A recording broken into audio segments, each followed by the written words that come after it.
الحمد لله وكفى والصلاة والسلام على خاتم الرسل وسيد الأنبياء وعلى آله وأصحابه الأتقياء. أما بعد فأعوذ بالله من الشيطان الرجيم. بسم الله الرحمن الرحيم. وظللنا عليكم الغمام وأنزلنا عليكم المن والسلوى كلوا من طيبات ما رزقناكم وما ظلمونا ولكن كانوا أنفسهم يظلمون. وإذ قلنا ادخلوا هذه القرية فكلوا منها حيث شئتم رغدا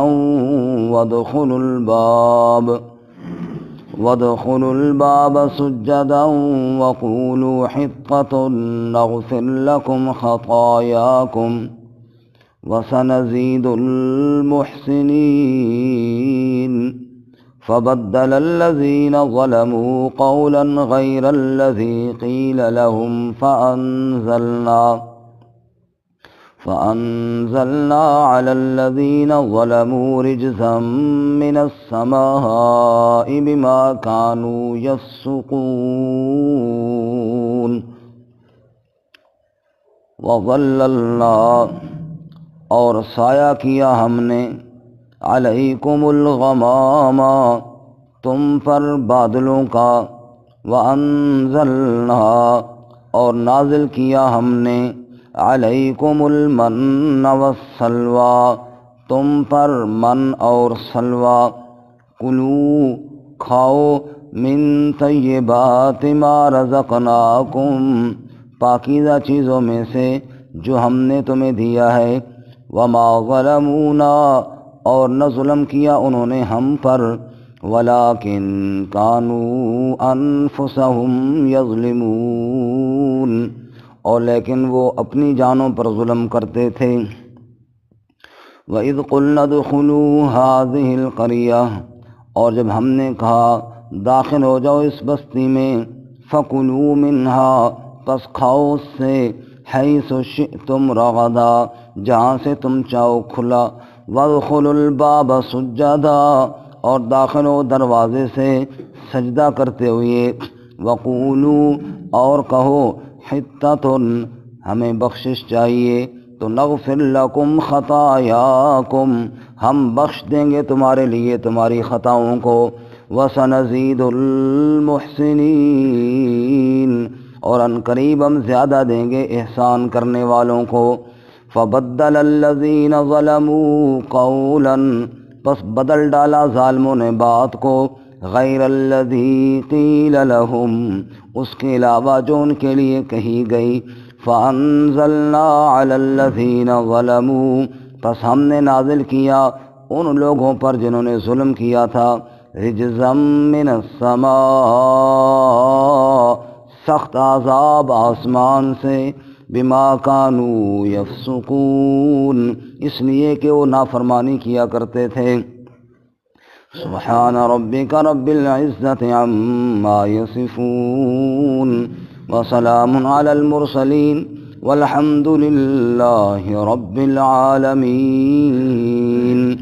اللہم صل علی محمد وعلی آل محمد كما صليت على إبراهيم وعلى آل إبراهيم إنك حميد مجيد.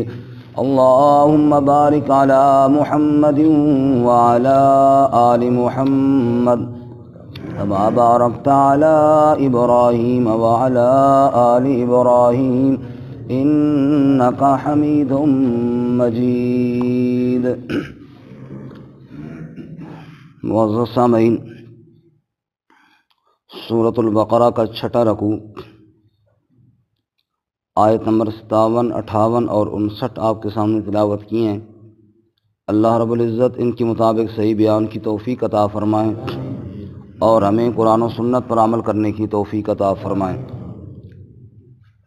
بنی اسرائیل کو اللہ رب العزت اپنی نعمتیں یاد دلا کر اپنی عبادت کی دعوت ارشاد فرما رہے ہیں۔ اس سے قبل اللہ تعالیٰ نے ان کو اپنی نعمتیں یاد دلائیں کہ آل فرعون سے نجات دی، دریا سے راستے بنائے، بچھڑے کو تم نے معبود بنایا تو جرم تمہارا معاف کیا، موسیٰ علیہ السلام کو کتاب اور معجزات تمہاری ہدایت کے لیے دیے، جب تم نے یہ کہا کہ ہم اللہ کو دیکھے بغیر نہیں مانیں گے، تم پر عذاب آیا، تم مر گئے، پھر اللہ نے تمہیں دوبارہ زندگی عطا فرمائی۔ آج کے سبق میں انعام کا بھی ذکر ہے اور پھر ان کی مسلسل ناشکری اور نافرمانی پر ایک اللہ کی پکڑ کا بھی ذکر ہے۔ فرمایا کہ اللہ تعالیٰ کا جو ضابطہ ہے وہ یہ ہے، اگر شکر کرو گے تو انعامات ملتے رہیں گے، نعمتوں میں اضافہ ہوتا رہے گا، لیکن اگر مسلسل تم ناشکری کرو گے تو پھر اللہ تعالیٰ کی پکڑ بھی بڑی سخت ہے۔ بنی اسرائیل نے جب دریا کو پار کیا تو آگے جو میدان تھا مصر اور شام کے درمیان میں، اس کا نام تھا میدان تی۔ میدان تی کے اندر یہ 40 سال رہے، کیونکہ ان کو حکم یہ تھا کہ تم نے جہاد کرنا ہے اور بیت المقدس کی وہ سرزمین جو تمہاری آبائی سرزمین ہے، آبائی علاقہ ہے، وہاں جو قوم آباد ہے اس کے ساتھ تم نے جہاد کرنا ہے، اللہ تمہیں فتح عطا فرمائیں گے تو تمہارا وہ ملک تمہیں حاصل ہو جائے گا۔ لیکن انہوں نے گریز کیا جہاد سے، چونکہ مسلسل غلام رہ رہ کے نا بزدل ہو چکے تھے، بالکل ہماری طرح ہی۔ ہم بھی چاہتے ہیں کشمیر ہمیں مل جائے، ہمارا ہی ہے، بلکہ ہماری شاہ رگ ہے، لیکن کیسے ملے گا؟ کہتے 2 منٹ کھڑے ہو جاؤ یا دعا کرو جی، دعا کرو جی، مولوی صاحب اور دعا کرو جی۔ بھائی صرف دعاؤں سے آزاد نہیں ہوتا، دعاؤں سے اگر صرف آزاد ہوتا تو رسول اللہ صلی اللہ علیہ وسلم سے بڑا مستجاب الدعوات کوئی نہیں تھا۔ آپ صلی اللہ علیہ وسلم بھی صرف دعائیں کرتے رہتے، آپ صلی اللہ علیہ وسلم کو دندان شہید کروانے کی ضرورت نہ پڑتی۔ اللہ کے نبی صلی اللہ علیہ وسلم تلوار لے کر خود میدان میں اترے ہیں، اور آپ صلی اللہ علیہ وسلم نے اپنا چہرہ مبارک، اپنا سر مبارک، پیشانی مبارک زخمی کروائی ہے، اور امت کو بتایا ہے کہ جہاد بھی اللہ کا حکم ہے۔ اور آپ صلی اللہ علیہ وسلم نے حوازن کے موقع پر جہاں سے تیر برس رہے تھے، آپ نے اپنی سواری کا رخ اس جانب کیا اور اعلان کیا انا النبی لا کذب انا ابن عبد المطلب۔ جس طرح لوگوں اس بات میں کوئی شک نہیں کہ میں عبد المطلب کا پوتا ہوں، اس طرح اس میں بھی کوئی شک نہیں کہ میں اللہ کا سچا رسول ہوں۔ آپ میدان میں اترے اور مصائب اور تکالیف آپ نے برداشت کی اور امت کو بتایا کہ اب دعا کرو نا، یا ایھا الذین آمنوا اذا لقیتم فئۃ فاثبتوا واذکروا اللہ کثیرا لعلکم تفلحون۔ اے ایمان والو، جب تمہاری مٹ بھیڑ ہو جائے نا کسی اللہ کے دشمن گروہ سے، ایک تو ثابت قدم رہنا ہے، وہاں سے بھاگنا نہیں ہے، اور دوسرا پھر اللہ کو یاد بھی کرنا ہے، پھر اللہ کو میری دعاؤں سے کام نہیں بنتا۔ تو بنی اسرائیل کی حالت بھی یہی تھی ہماری والی کہ جناب ہمیں جہاد نہ کرنا پڑے، خود بخود کوئی ہمیں بیت المقدس دے دے، تو خود بخود نہ بنی اسرائیل کو بیت المقدس ملا تھا نہ ہمیں کشمیر ملے گا۔ یہ سچی اور پکی بات ہے، جہاد کرنا پڑے گا۔ تو 40 سال یہ وہاں پر رہے، چونکہ اللہ تعالیٰ نے ان پر خصوصی کرم فرمائے تھے، ان پر کرم کا بھی ذکر ہے، اور پھر جب بیت المقدس فتح ہوا انہوں نے گڑبڑ کی، اس پر اللہ کے عذاب کا بھی ذکر ہے۔ لیکن پہلے آپ وہ دیکھ لیں کہ انہوں نے جہاد سے گریز کیسا کیا تھا۔ 6 پارہ نکالیں، سورۃ المائدہ،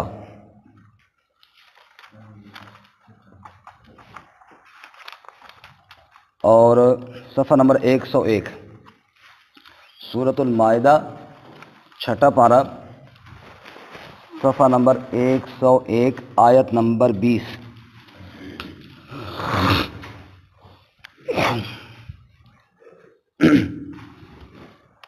آیت نمبر 20، صفحہ نمبر 101، سورۃ المائدہ، رکوع سے دیکھیں جی۔ وَإِذْ قَالَ مُوسَىٰ لِقَوْمِهِ، اور جب کہا موسیٰ علیہ السلام نے اپنی قوم سے یا قوم اذکروا نعمت اللہ علیکم، اے میری قوم یاد کرو اللہ کی نعمت کو جو تم پر ہے، اذ جعل فیکم انبیاء، جب اللہ تعالیٰ نے تمہارے اندر نبی بنائے، وجعلکم ملوکا، اور اللہ نے تم میں بادشاہ بھی بنائے، وآتاکم ما لم یؤت احدا من العالمین، اور تمہیں وہ کچھ دیا جو اور دنیا میں کسی کو نہ دیا۔ یا قوم، اے میری قوم، ادخلوا الارض المقدسہ، داخل ہو جاؤ ارض مقدس میں، التی کتب اللہ لکم، جو اللہ نے لکھ دیا ہے تمہارے لیے، اللہ نے فیصلہ کر دیا ہے کہ تمہیں فتح ملے گی اور وہ تمہاری ہو جائے گی، جاؤ وہاں داخل ہو جاؤ۔ ولا ترتدوا علی ادبارکم، اور اپنے پاؤں پر الٹے نہ لوٹ جاؤ، یعنی پیچھے نہ ہٹو، جہاد سے جاؤ۔ فتنقلبوا خاسرین، اگر پیچھے لوٹ گئے تو خسارہ پانے والوں میں سے ہو جاؤ گے۔ قوم کا جواب، قالو، کہا انہوں نے، یا موسیٰ، اے موسیٰ، ان فیہا قوما جبارین، بے شک وہاں تو بڑی سخت قوم ہے، وَإِنَّا لَن نَّدْخُلَهَا، اور بے شک ہم ہرگز وہاں داخل نہیں ہوں گے، حَتَّى يَخْرُجُوا مِنْهَا، جب تک کہ وہ خود نہ نکل جائیں وہاں سے۔ انہوں نے پتہ چلے کہ حضرت صاحب آ رہے ہیں تو ماشاءاللہ اب ہمیں چلا جانا چاہیے۔ اس طرح کون جاتا ہے بھائی؟ جاتا ہے؟ ایک جھگی والے کی جھگی کے سامنے آپ 3 سال کھڑے رہیں، وہ جھگی چھوڑ کے نہیں جائے گا، ملک چھوڑ کے کوئی جاتا ہے؟ کہا جی ہم ہرگز داخل نہیں ہوں گے جب تک وہ نکل نہ جائیں۔ اور آگے فَإِن يَخْرُجُوا مِنْهَا، پس اگر وہ نکل گئے وہاں سے، فَإِنَّا دَاخِلُونَ، پھر ہم داخل ہو جائیں گے۔ صدقے جاؤں۔ قال رجلان، اس پورے مجمع میں 2 آدمیوں نے کہا، مفسرین فرماتے ہیں ایک یوشع بن نون اور ایک حضرت کالب رضی اللہ تعالیٰ عنہ۔ قال رجلان، 2 آدمیوں نے کہا، من الذین یخافون انعم اللہ علیہما، ان لوگوں میں سے جو اللہ سے ڈرتے تھے، اللہ نے ان پر انعام کیا تھا، وہ یعنی مخلص لوگ تھے، بہادر۔ انہوں نے کہا ادخلوا علیہم الباب، جاؤ بھائی داخل ہو جاؤ ان پر دروازے سے، شہر کے دروازے سے داخل ہو کر چلے جاؤ۔ فَإِذَا دَخَلْتُمُوهُ، پس جب تم داخل ہوگے نا، فَإِنَّكُمْ غَالِبُونَ، بے شک تم ہی غالب رہو گے۔ وَعَلَى اللَّهِ فَتَوَكَّلُوا، اور اللہ ہی پر بھروسہ کرو، إِن كُنتُم مُؤْمِنِينَ، اگر تم ایمان والے ہو تو۔ مومن ہے تو بیتا ہے بھی لڑتا ہے سپاہی، اللہ پہ بھروسہ کرو، تلوار پہ مومن کا بھروسہ نہیں، جہاد کی ہمت سے ہمت کرو، ارادہ کرو، نکلو، اللہ تمہیں فتح عطا فرمائے گا۔ لیکن انہوں نے کہا نہ، قالوا یا موسیٰ، انہوں نے کہا اے موسیٰ، انا لن ندخلها ابدا ما داموا فیہا، بے شک ہم ہرگز داخل نہیں ہوں گے کبھی بھی اس میں جب تک وہ اس میں رہیں۔ فاذهب انت وربک فقاتلا، پس جا تو اور تیرا رب تم جا کر قتال کرو۔ انا ہاہنا قاعدون، ہم تو ادھر ہی بیٹھنے والے ہیں، ہم تو نہیں جائیں گے، تو جانے اور تیرا۔ قال، موسیٰ علیہ السلام نے فرمایا، اتنا صاف جواب قوم کا سننے کے بعد، رب، اے میرے رب، انی لا املکو الا نفسی و اخی، اے میرے پروردگار، بے شک میں تو مالک نہیں ہوں مگر اپنی ذات کا اور یہ میرا بھائی، ہم بھائی تو تیار ہیں لیکن اور جو کوئی تیار ہو نہیں رہا، میں نے تو تیرا حکم سنا دیا ہے۔ فَافْرُقْ بَيْنَنَا وَبَيْنَ الْقَوْمِ الْفَاسِقِينَ، بس جدائی ڈال دے ہمارے درمیان اور نافرمان قوم کے درمیان۔ یا اللہ کہیں تیری پکڑ جو ان پر آنی ہے ہم پر نہ آ جائے، ہم تو تیار ہیں یا اللہ۔ قال، اللہ نے فرمایا، فَإِنَّهَا مُحَرَّمَةٌ عَلَيْهِمْ 40 سنہ، آج چلے جاتے آج ہی فتح ہو جاتی، نہیں جا رہے نا، اب سنو، فإنها بس بے شک وہ زمین محرمۃ علیہم حرام کر دی گئی ہے ان پر 40 سنہ 40 سال تک. میں نے عرض کیا تھا نا 40 سال اس میدان میں بھٹکتے رہے. 40 سنتن 40 سال تک یتیہون فی الارض یوں ہی بھٹکتے رہیں گے در بدر زمین میں، نہ مکان ہوگا نہ رہنے کی جگہ ہوگی. فلا تاسا علی القوم الفاسقین بس افسوس نہ کیجئے نافرمان قوم پر. یہ جو بھٹک رہے ہیں اپنی نافرمانی کی وجہ سے بھٹک رہے ہیں، اگر اللہ پر بھروسہ کر کے جہاد کے لیے کھڑے ہو جاتے تو اللہ ان کو ضرور فتح عطا فرما دیتا، لیکن نہیں بات مان رہے. اب 40 سال تک اسی میدان میں در بدر بھٹکتے رہیں گے. اب وہ 40 سال انہوں نے اس میدان میں گزارے، میدان تی میں. وہاں پہ جناب نہ کوئی گھر ہے، وہاں پہ نہ کوئی درخت ہے، حتیٰ کہ جب دوپہر کا وقت ہوتا تو سخت چلچلاتی دھوپ میں حالت یہ ہو جاتی کہ یہ مرنے کو آ جاتے. اللہ نے پھر کرم فرمایا، ان پر بادلوں کا سایہ کر دیا. اللہ فرماتے ہیں میرے انعامات تو دیکھو، اپنی حالت دیکھو اور میرے انعامات دیکھو. فرمایا وَظَلَّلْنَا عَلَيْكُمُ الْغَمَامَ اور ہم نے سایہ کیا تم پر بادلوں کا. وَأَنزَلْنَا عَلَيْكُمُ الْمَنَّ وَالسَّلْوَىٰ اور ہم ہی نے نازل کیا تم پر من اور سلوہ. کھانے کی چیزیں بھی تمہارے پاس کوئی نہیں تھیں، روزی کا انتظام بھی ہم نے فرمایا. فسرین فرماتے جیسے آسمان سے شبنم گرتی ہے یا ابھی سردیوں میں ہم دیکھیں کورا گرا ہوا ہوتا ہے یا برف گری ہوئی ہوتی ہے، اس طرح کی چیز اوپر سے گرتی تھی اور بالکل جم کر بڑی میٹھی اور حلوے کی طرح. اس کو کہتے ہیں من. اس کو کیا کہتے تھے؟ من. اسی لیے نا حلوہ من سلوا. ہمارے پاس سامنے ہوٹل کا نام بھی من سلوا ہے نا جی. تو بڑی میٹھی چیز ہوتی ہے. لوگ کہتے ہیں کہ مولوی زیادہ کھاتے ہیں، پتہ نہیں کہتے ہیں نا جی. نام بنا ہوا ہے، نام بنا ہوا ہے. ادھر ایک ہمارے ایک دوست نے دعوت کی، اس کے ہاں ہم گئے تو کیوں جی نواز صاحب دعوت کروں تو نہیں ہو تسی؟ اچھا نہیں میں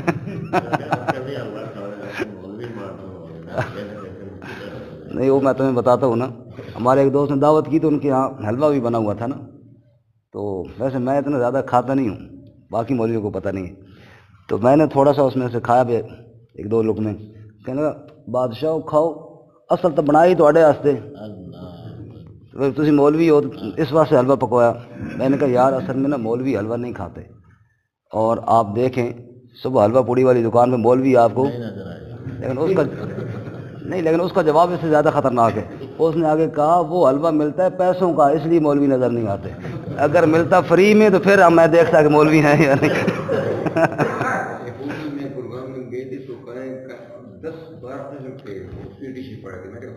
ہاں بدنام مولوی ہیں اور جناب یہ 12 قسم کے حلوے تم کھاتے ہو. بارگاہ ایک حلوہ جی من میٹھی چیز. وَالسَّلْوَىٰ سلوہ بٹیروں کی طرح یا اس کے کم و بیش کوئی پرندہ جو بڑی آسانی کے ساتھ پکڑ کے بھون کے کھا لیتے تھے. جی اللہ تعالیٰ نے ان کی خوراک کا انتظام کیا. اب یہاں پہ آپ دیکھنا کہ بنی اسرائیل کی حالت اللہ کے حکم سے کیسے روگردانی کر رہے ہیں، لیکن اللہ کے انعامات دیکھنا. سبحان اللہ. اور یہ صرف ان کی بات نہیں، ہم اپنے گریبان میں جھانکیں، ہماری بھی یہی حالت ہے. اللہ کا ہر حکم ہم بھی ٹھکرا رہے ہیں اور اللہ ہمیں کتنی نعمتیں کھلا رہا ہے کہ نہیں کھلا رہا ہے. ہمیں تو نہیں یاد کبھی ہم بھوکے سوئے ہوئے ہوں. اللہ کھلا رہا ہے، ہم کھا رہے ہیں. اور کسی بزرگ سے پوچھا نا کسی نے، سناؤ جی کیا حال ہے؟ اس نے کہا حال یہ ہے کہ اللہ کی نعمتیں کھا کھا کھا کھا کھا کے دانت ہی گرا دی ہیں، اتنی کھائی ہیں، اور زبان پر ابھی تک شکر نہیں آیا اللہ تعالیٰ. حالت یہ بنی ہوئی ہماری، یہی حالت ہے ہماری بھی. اللہ ہمیں شکر ادا کرنے کی توفیق عطا.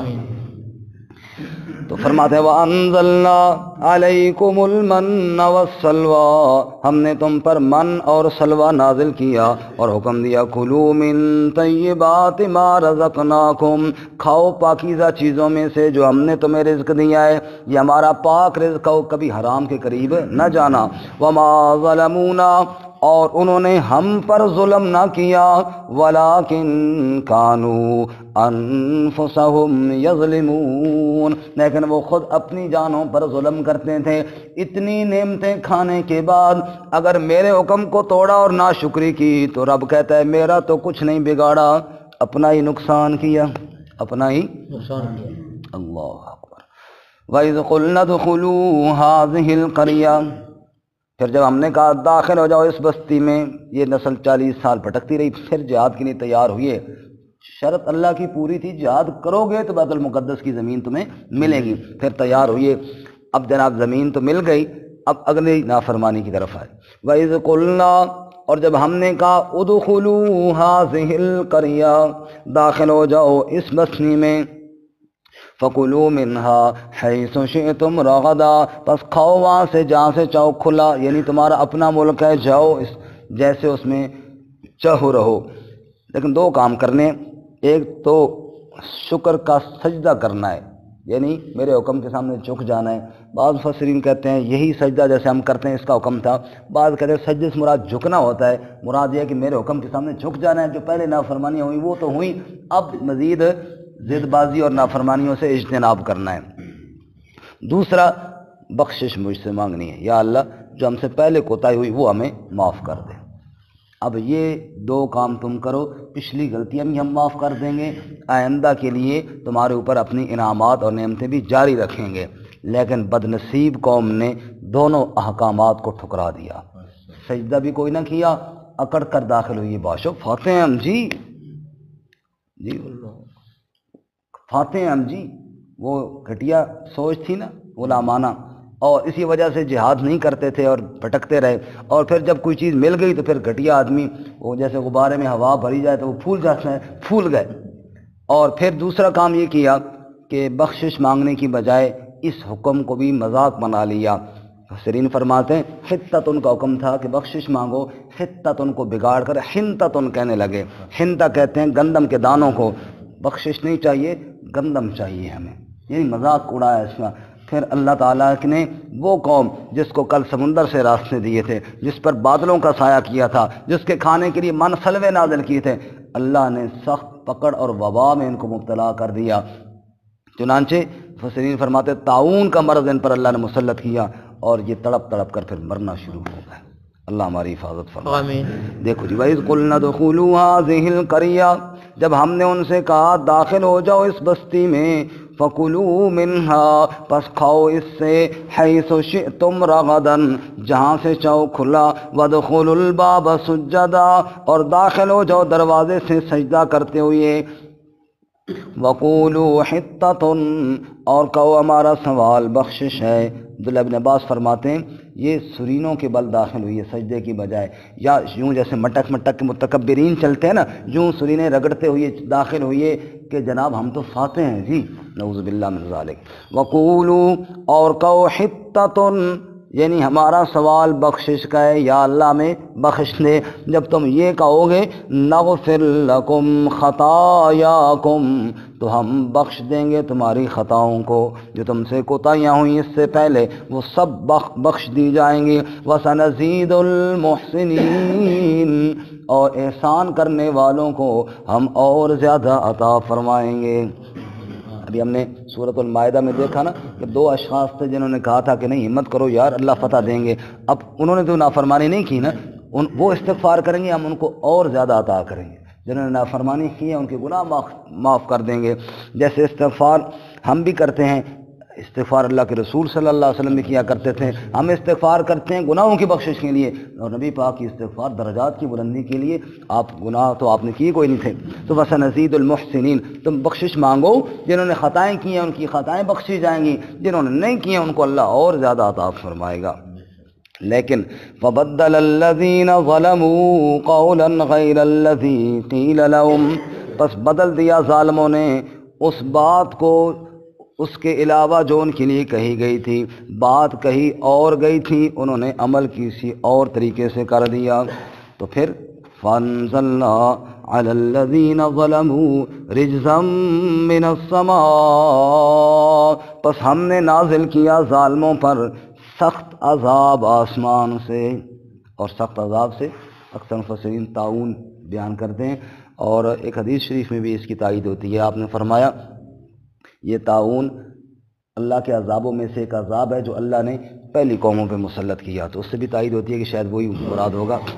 فرمایا کہ ہم نے سخت عذاب ان پر نازل کر دیا بما کانوا یفسقون، اس لیے کہ وہ نافرمانی کیا کرتے تھے۔ تو مسلسل اللہ کی نعمتوں کے بعد جب ناشکری ہو اور نافرمانی ہو، پھر اللہ کی نعمت عذاب بن کر آ جاتی ہے۔ دیکھو پانی اللہ کی نعمت ہے، لیکن اللہ نے قوم نوح کو، قوم فرعون کو پانی میں ہی غرق کیا تھا۔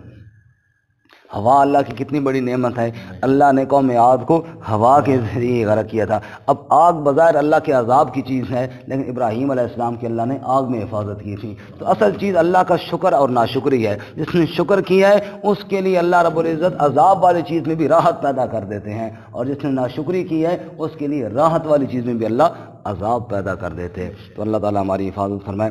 یہ جو ہے نا ظالموں نے بدل دیا، اس پر ایک چھوٹی سی حدیث، بس آخری بات سنا کے بعد ختم کرتا ہوں۔ ایک حدیث میں آتا ہے کہ رسول اللہ صلی اللہ علیہ وسلم نے ایک صحابی کو دعا سکھائی کہ رات کے وقت یہ دعا پڑھا کرو۔ اس دعا کے آخری الفاظ یہ ہیں: آمنت بکتابک الذی انزلت وبنبیک الذی ارسلت۔ یا اللہ میں تیری اس کتاب پر ایمان لایا جس کو تو نے نازل کیا، اور تیرے نبی صلی اللہ علیہ وسلم پر بھی ایمان لایا جن کو آپ نے بھیجا۔ دعا آپ نے سکھائی، پھر صحابی سے کہا مجھے سناؤ کہ یاد ہوئی ہے یا نہیں ہوئی ہے، جیسے سبق سنایا جاتا ہے۔ انہوں نے دعا سنائی، ساری دعا ٹھیک سنائی۔ آخر میں انہوں نے لفظ پڑھا وبرسولک الذی ارسلت۔ آپ نے فرمایا تھا وبنبیک الذی ارسلت، تو آپ نے فرمایا کہ یہ نہ کہو، اس طرح کہو جس طرح میں نے کہا ہے، جس طرح، حالانکہ نبی اور آپ یا ایھا النبی بھی اللہ نے قرآن میں کہا، یا ایھا الرسول بھی اللہ نے قرآن میں کہا، لیکن بدلو نہیں، کیونکہ تھوڑا سا بدلو گے تو آگے پھر ماشاءاللہ بہت زیادہ بدلتا جائے گا نا۔ اس لیے بدلنے کا دروازہ نہیں ہونا چاہیے، اسی طرح کہو جس طرح میں نے کہا ہے۔ اللہ تعالیٰ ہمیں شریعت کے احکامات پر اسی طرح عمل کرنے کی توفیق عطا فرمائے جس طرح اللہ اس کے نبی نے فرمایا ہے۔ ترجمہ دوبارہ سنیں۔ وَظَلَّلْنَا عَلَيْكُمُ الْغَمَامَ، اور سایہ کیا ہم نے تم پر بادلوں کا، وَأَنزَلْنَا عَلَيْكُمُ الْمَنَّ وَالسَّلْوَىٰ، اور نازل کیا ہم نے تم پر من اور سلوہ۔ کلوا من طیبات ما رزقناکم، کھاؤ پاکیزہ چیزوں سے جو ہم نے تمہیں رزق دیا۔ وما ظلمونا، اور انہوں نے ظلم ہم پر نہ کیا، ولکن کانوا انفسہم یظلمون، اور لیکن وہ اپنی جانوں پر ظلم کرتے تھے۔ وَإِذْ قُلْنَا ادْخُلُوا هَٰذِهِ الْقَرْيَةَ، اور جب ہم نے کہا داخل ہو جاؤ اس بستی میں، فَكُلُوا مِنْهَا حَيْثُ شِئْتُمْ، پس کھاؤ وہاں سے جہاں سے چاہو، رَغَدًا کھلی مقدار میں، وَادْخُلُوا الْبَابَ سُجَّدًا، اور داخل ہو جاؤ دروازے سے سجدہ کرتے ہوئے، وَقُولُوا حِطَّةٌ، اور کہو ہمیں بخشش چاہیے، نغفر لکم خطایاکم، ہم بخش دیں گے تمہارے لیے تمہاری خطاؤں کو، وسنزید المحسنین، اور ان قریب ہم زیادہ دیں گے نیکی کرنے والوں کو۔ فبدل الذین ظلموا قولا غیر الذی قیل لهم، پس بدل دیا ظالموں نے بات کو اس کے علاوہ جو ان کے لیے کہی گئی تھی۔ فانزلنا، پس ہم نے نازل کیا، علی الذین ظلموا، ان لوگوں پر جنہوں نے ظلم کیا تھا، رجزا من السماء، سخت عذاب آسمان سے، بما کانوا یفسقون، اس لیے کہ وہ نافرمانی کیا کرتے تھے۔